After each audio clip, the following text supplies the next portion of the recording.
Mga kapatid, magandang gabi po sa inyong lahat. Meron po akong isi-share sa inyo na mahalagang bagay ngayon, lalong-lalo na doon sa mga mahilig talagang mag-DIY.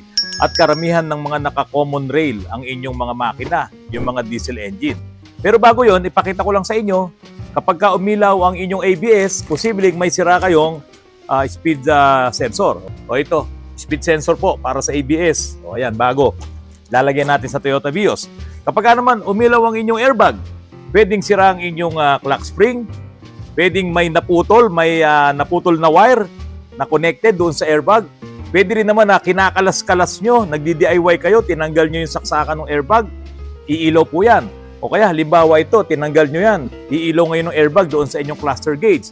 At marami pong pwedeng pagkunan ng problema kapag umiilaw ang airbag. Pero hindi siya mahirap ayusin. Kapag umilaw ang inyong airbag, pwedeng yun nga, natanggal lang siya at kailangan lang na iyon ay i-delete yung error na yon sa inyong mga scanner. Pero mga kapatid, bago natin puntahan yon at ipakita ko sa inyo yon, meron akong pyesa rito. Ayan. Alam nyo ba kung ano to? Ito mismo yung common rail. Ayan, yung rail na yan. So merong 4 na tubo na nakakabit dito papunta ngayon sa mga injectors. At ito po, itong pyesa na to, yung common rail high pressure sensor. Yan, ito yun. Marami pong bumibili nito kapag nagkakaproblema sila sa kanilang starting o kaya medyo palyado or in-start mo, namamatay ang makina, kailangan i-revolution mo pa. Kapag binitawan mo accelerator, namamatay yung engine. So kapag in-scan mo, kadalasan na ituturo ito ng scanner eh. Pero hindi sa lahat ng pagkakataon ito ang may problema. Yung iba bumibili sa online, mura lang. Yung iba naman bumibili sa talagang legit na mga supplier, mahal, kaso hindi pala yun ang problema. So maraming pwedeng pagkuhanan ng problema kapag common rail ang itinuturo ng inyong scanner. Katulad na lamang nitong problema nito, itong Everest na to. I-start mo yung engine, tapos kailangan i-revolution mo ng i-revolution para umandar siya. Minsan naman kahit na anong revolution mo, kahit na anong apak mo sa accelerator mo, kapag talagang hindi mo na itakbo ng malayo, namamatay talaga yung engine kapag nakaminor ka na lang. Ang ginawa ko, na-start ko sa driver, sige, start mo. Habang ini-start niya, ako ngayon na nagbobomba dun sa feed pump, yung kinakabitan ng fuel filter. Feed pump po ang tawag doon. So habang pinipiga ko yon, habang pinepress ko yon, tumitigas, hindi namamatay yung engine. Kasi natutulak yung pressure dito sa common rail. Kaya nag-isip na kagad ako noon, mukhang may problema tayo dito sa common rail mismo. Kasi po yung Everest po na yon, napakalibrate ko na po kay Chip yung mga injectors noon. At sabi naman ni Chip, tama naman ang buga, tama rin ang return. Kaya nung ipinabalik yon, pina-start namin, ganun pa rin, bumabagsak yung minor hanggang sa mamatay. So pag pinrest ko yung feed pump, nakakatulong ngayon yon para pumasok ng malakas yung fuel, yung diesel doon sa high pressure pump, hindi ngayon namamatay itong engine.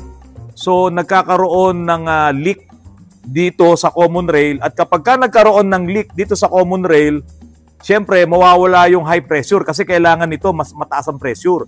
Megapascals nga po ito. So ito na po yung yung nakita natin problema. Itong maliit na pyesa na to. O tandaan nyo halos lahat naman ng mga common rail meron po nito. Kung ito yung common rail high pressure sensor, ito naman yung common rail pressure relief valve. Ito po ang trabaho nito, kontrolin naman niya yung return ng diesel papunta dun sa tangke. Kapag ito ay nasira, kapag ito ay nag-open, dire-diretso lang ngayon yung flow ng diesel papunta sa tangke na malakas, kaya hindi ngayon makakaipon ng pressure dito. Yun ang nagiging problema niya. Hiniram ko muna yung isang ganito doon sa isang Everest. Ipinalit ko. Gumanda ang takbo nung itong Everest na ginagawa namin. Pero ang ginawa ko, tinanggal ko na po ito ng buo para po maipakita sa inyo. So ang problema ngayon ng Everest na yon ay ito pong common rail pressure relief valve. Ito. Meron lang po kasing gakarayom na butas to. Yan yung gakarayom na butas niya, at dito naman sa gilid ay meron ding lalabasan yung diesel. Sinlaki lang ng karayom yung butas nito. Yan. So, yun lang talaga dapat yung dadaanan ng diesel na magre-return. Ngayon, the more na mataas ang pressure dito, itutulak ngayon yung spring sa loob nito. Nagiging para siyang gate valve. Nadadaan ngayon yung diesel, palabas ngayon dito sa return. Kapag ito naman ay open, sira na yung spring niyan, mawawalan ka naman ng pressure dito. Kaya yun po ang problema nung mga common rail, hindi lamang po sa Ford Everest, halos lahat ng mga common rail, kapag ka napapalitan nyo na to, napaayos nyo na yung mga injectors, ganun pa rin ang problema, namamatay ang inyong engine, baka may problema to.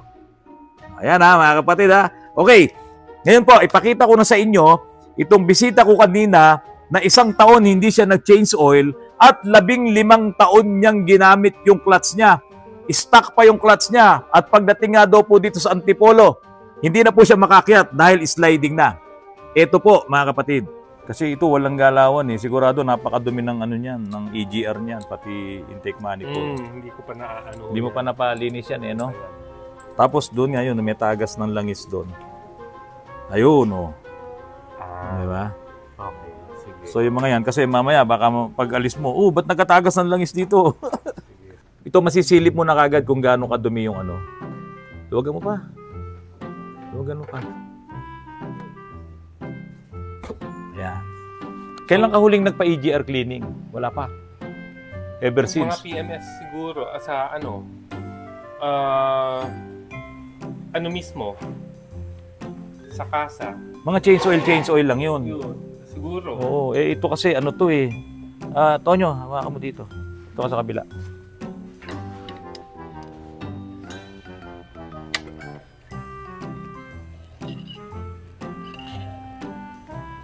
Dami. Oh. Ayan. Ito sana, hindi ka magkakaroon ng mga ganun na tagas-tagas ng langis kasi naiipon ngayon dito yung ano mo eh. Yung mga langis na yan eh. Oh, sobrang dumi oh. Oh. Sige, sa susunod. Oh. Tapos tingnan mo langis mo sir, ayan. Ito yung langis mo. Kumuha nga ang kutsara kanina eh. Biro mo kanina pa to. Nakaganyan, ayaw niya nang umalis doon yung langis oh. Kaya sabi ko, wala, sobrang lapot na talaga. 1 year. Ngayon sir, ito yung mga carbon na yan, humahalo yan sa langis. Ayan. Kaya itong langis mo, magaspang na yan, para siyang grinding compound ngayon, gagasgasin yung makina mo. So ganun na nangyayari dyan. Pagka hindi mo talaga napalinis yung mga dapat linisin. Yan, sobrang lapot na. Iba na talaga yung kulay niya. Ayusin nyo to. 1 year yan, 1 year. 1 year. 1 year, no change oil. Naku, ayan ang mangyayari. Saka tingnan nyo, napakadumi. Tapos yung clutch, nasaan yung clutch nito? Patingin nga yung pinagpalitan. Pakita nga natin. Ha? Para wag nilang gagayahin. Kaya lang kasi malakas siguro ang binti mo, kaya hindi mo nararamdaman yung tigas. Ha? Akin na, iangat mo to. Iangat mo yung lining lang, lining. Ayan. Ayan. Tignan nyo kung gaano kanipis, Nag-ano na to. Umabot na doon sa rivet halos. Ayan yung nipis niya, Saka lahat ng spring mo kalug na. Kaya maingay. Ang matindi rito yan, yung pressure plate. Ang na. Iangat mo yung pressure plate. Ito malalim, Ilang taon to, sir? 15 years. 15 years yung clutch niya. Ito pinakamagandang clutch. Napakatagal ng buhay, 15 years bago maramdaman ni sir na sliding na siya. Hindi na kasi makakyat kagina dito sa Antipolo. Pagka sliding na, ganyan, manipis na yan, ganyan, sliding na yan. Sa primera, hindi mo maramdaman kasi mabagal yung ikot. So, kakayanin pa niya. Pero pag bumilis na yung RPM mo, dumudulas na yan ng todo. Ganun na nangyayari. Napascan mo kanina? Ngayon, i-scan natin. Okay, Tonyo, balik mo to tapos i-scan mo ha. DR pre-tensioner squib open. Okay. So itong B1604, pwede ko tong i-delete, titingnan natin kung mawawala ha. Tingnan natin. Kung hindi naiilaw yung airbag mo.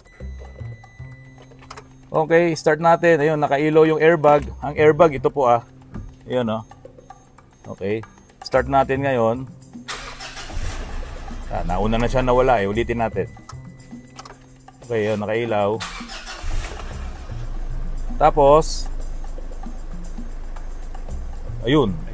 Okay, nawala na yung pag-ilaw ng airbag. Sana hindi na bumalik. Pero pagka bumalik, Alam na. alam na natin kung anong problema. Green na yung ano natin, yung airbag natin.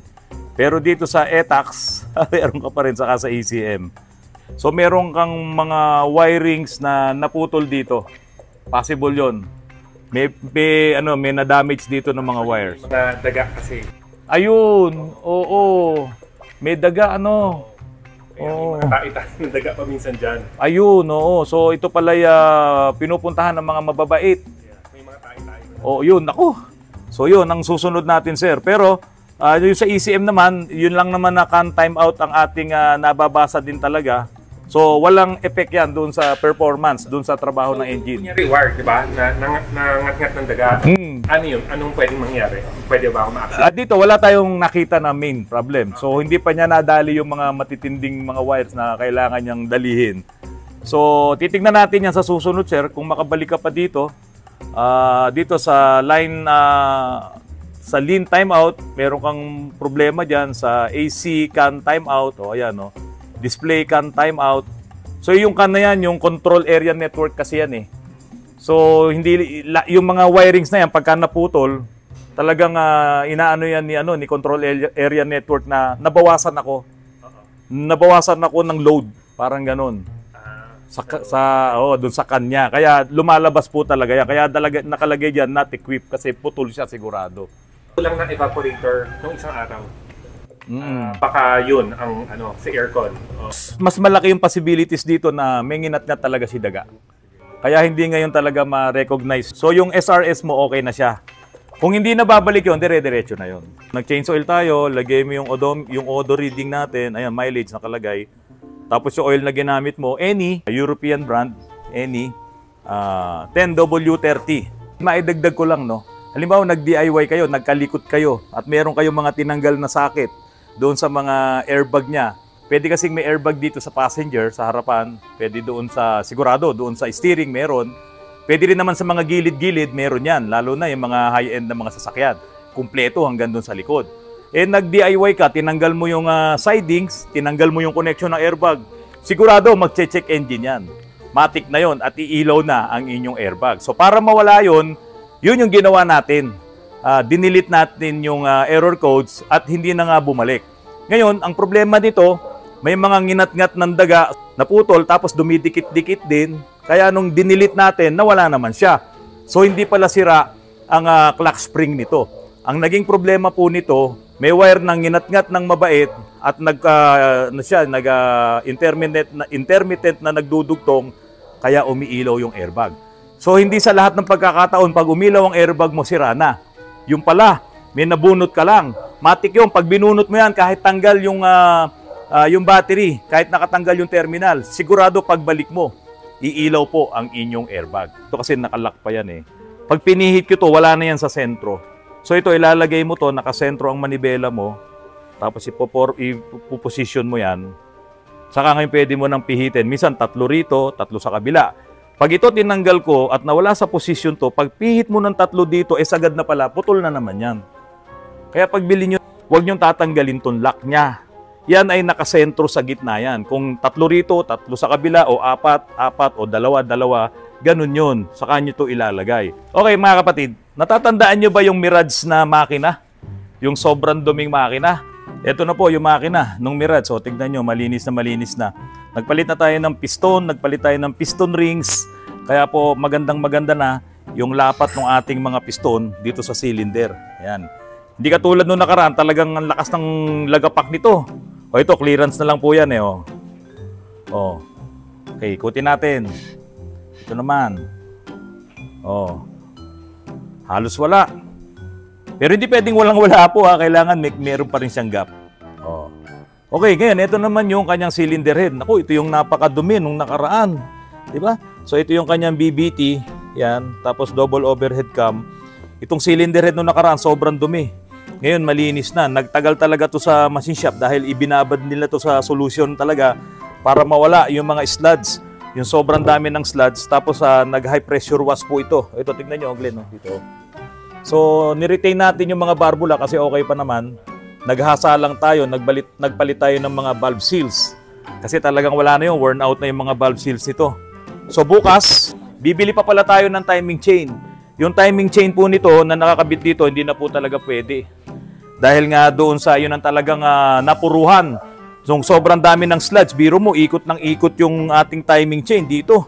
Wala nang kwenta yung langis. Wala na talaga. Talagang nag-overheat na nga itong makina na to Kaya tinamaan talaga yung chain. Kung hindi tayo magpapalit noon, sigurado iingay ito. Kaya yun po, hihintayin lang pala natin dumating yung timing chain para ma-assemble na ito ni Paring June. Nung nakita ko yung mga tinanggal na clutch assembly, lalo na yung lining na napakanipis, sabi niya malambot pa raw, hindi ako naniniwala. Siguro nga malaki lang talaga yung bias niya, hahaba O ngayon, itry mo ngayon sir. Kung hindi nagbago talaga yung lambot ng clutch niyan, nilagyan pa yan ng magic washer. Sige, try mo nga sir. Ano? Mas lumambot. Oo. Ha? Lumambot. Lumambot talaga? Yes. Malambot na siya, pero mas lumambot pa ngayon. Mas lumambot pa ngayon. Hindi ka na mapapagod. Baka naman ikaw talaga nag-hiking ka, baka kung saan... Baka malakas yan talaga ako. Ilang floors ba yung bahay mo? Saan bang kwarto mo? 5 floors. O kaya naman bali. 5 floors ang bahay, nakit mo yun araw-araw? Oo, siyempre. Pabalik-balik, wala elevator. Kaya naman pala, kaya-kaya. Malakas talaga yung ano nito, yung muscle nito sa paa. O yan sir, ano? Pero hindi mo tinataasan o pinababaan yung ano? Same lang naman. Same lang, same lang. Wala na yung airbag, no? Wala na yung airbag. Wala na, wala na, nakatipid ka. Sige, check mo lahat bago ka umuwi. Ano tayo? Test drive tayo. Aircon, okay, gumagana naman. Ilaw. Okay.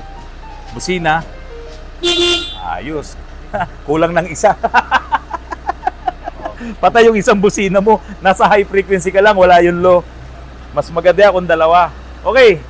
Narito na rin po pala yung mga nag-order po nitong ating ST battery ng Grand Toro Oro. Meron tayong 1SMF, ayan.